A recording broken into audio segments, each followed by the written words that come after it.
ഇന്ന് നമ്മൾ ഉണ്ടാക്കുന്നത് ചപ്പാത്തിക്ക് കഴിക്കാൻ പറ്റിയ ഒരു വഴുതിരിങ്ങ കറിയാണ്. എല്ലാവർക്കും നമസ്കാരം. ഞാൻ Vineetha. Welcome back to Vini easy recipe.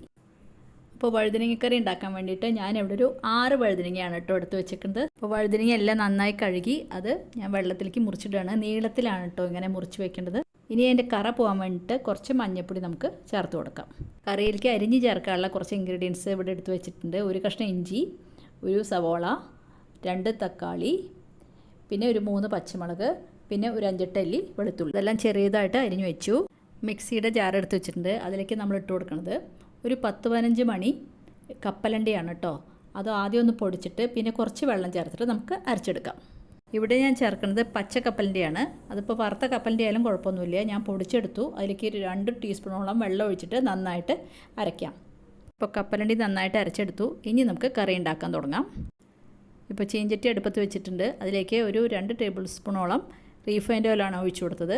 ഇനി നമുക്കതിലേക്ക് ഒരു സ്പൂൺ ജീരകമാണ് ഇട്ട് കൊടുത്തത് കേട്ടോ. ഇനി അതിലേക്ക് 1/4 ടീസ്പൂണോളം കായപ്പൊടി ഇട്ട് കൊടുക്കുക. ജീരകം നന്നായി മൂത്ത് കഴിഞ്ഞാൽ നമുക്ക് അതിലേക്ക് വെളുത്തുള്ളി അരിഞ്ഞതും ഇഞ്ചി അരിഞ്ഞതും ഇട്ട് കൊടുക്കാം. ഇനി നന്നായി വഴറ്റുക. അതിലേക്ക് പച്ചമുളക് അരിഞ്ഞതും കൂടി ചേർത്ത് കൊടുത്തു. വെളുത്തുള്ളി നല്ലോണം മൂത്ത് കഴിഞ്ഞാൽ നമുക്ക് സവോള അരിഞ്ഞത് ചേർത്ത് കൊടുക്കാം. സവോള ചേർത്ത് കൊടുത്തു. ഇനി നമുക്ക് നന്നായിട്ട് വഴറ്റി കൊടുക്കാം. സവോള വേഗത്തിൽ ആവാൻ വേണ്ടിയിട്ട് നമുക്ക് കുറച്ച് ഉപ്പ് ചേർത്ത് കൊടുക്കാം. ഉപ്പ് ഇട്ടിട്ട് സവോള നന്നായിട്ട് വഴറ്റുക. ഒരു ബ്രൗൺ കളറായി. അപ്പോൾ അതിലേക്ക് നമ്മൾ കപ്പലണ്ടി അരച്ച പേസ്റ്റ് ചേർത്ത് കൊടുത്തു. നന്നായിട്ട് ഇളക്കി അത് മൂക്കുന്നവരെ നന്നായിട്ട് ഇളക്കുക. ഇനി നമുക്ക് തക്കാളി കഷ്ണങ്ങൾ ചേർത്ത് കൊടുക്കാം. തക്കാളി കഷ്ണങ്ങൾ ചേർത്ത് കൊടുത്തിട്ട് നന്നായിട്ട് വഴറ്റാം.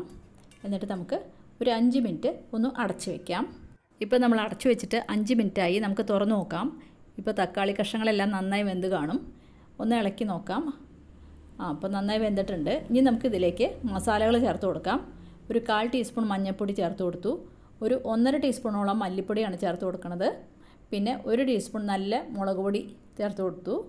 1 ടീസ്പൂൺ കാശ്മീരി മുളക് പൊടിയാണ് ചേർത്ത് കൊടുത്തത്.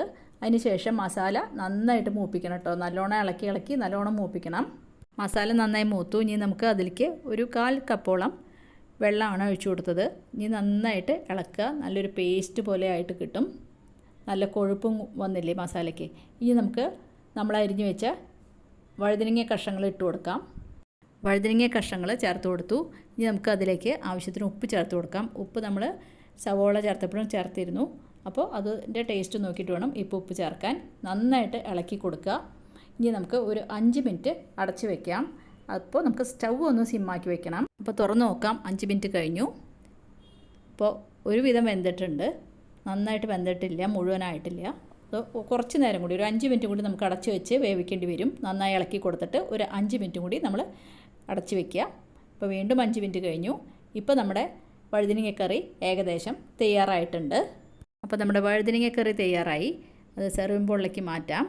അതിലിരുന്നിട്ട് കുറച്ച് മല്ലിയില ഇട്ട് കൊടുക്കാം. അപ്പോൾ എല്ലാവരും ചെയ്തു നോക്കുക. അഭിപ്രായങ്ങൾ എഴുതുക. ആരെങ്കിലും എൻ്റെ വീഡിയോ ആദ്യമായിട്ട് കാണുന്നവരുണ്ടെങ്കിൽ ഒന്ന് സബ്സ്ക്രൈബ് ചെയ്യുക, ലൈക്ക് ചെയ്യുക. അപ്പോൾ ഒരു പുതിയ വീഡിയോ ആയിട്ട് അടുത്ത് തന്നെ കാണാം. Thank you.